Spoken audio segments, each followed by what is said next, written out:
ओम शांति 23/12/2023 प्रातः मुरली बाबा कहते मीठे बच्चे निज कुल नाम सर्वदा मन रख तुम्हें होछ ईश्वरीय संतान यह तुमर ईश्वरीय कुल तुम्हें देवता मानक ठारू मध्य उच्च तेणु तुमर आचरण बहुत राजकीय अर्थात मर्यादा संपन्न हेबा दरकार।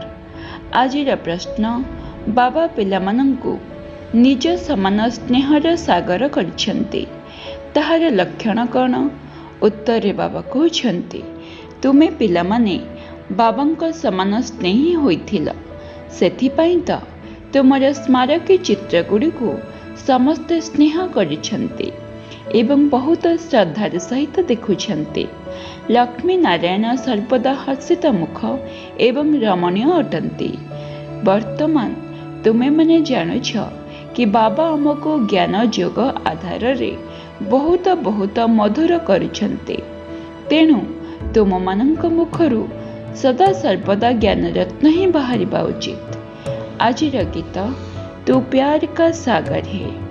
धारणा पाई मुख्य सार प्रथम पॉइंट निजर स्वभाव को बहुत मधुर एवं शांतचित करने को हेबा। बहुत कम एवं राजकीयतार सहित कथबार्ता करने को हेबा। द्वितीय पॉइंट शरीर मन धन रे ब्रह्मा बाबांक समान ट्रस्टी होई रहिबा को हेबा।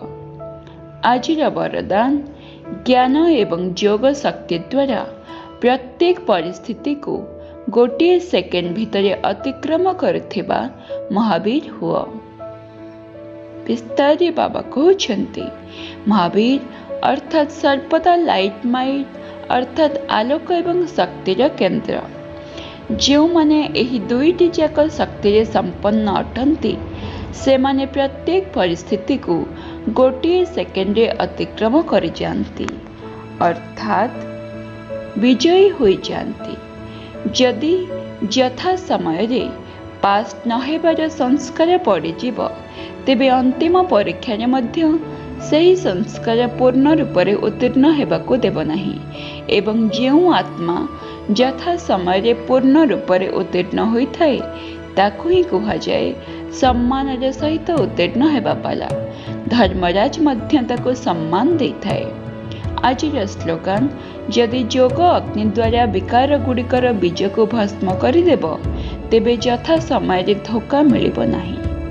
ओम शांति।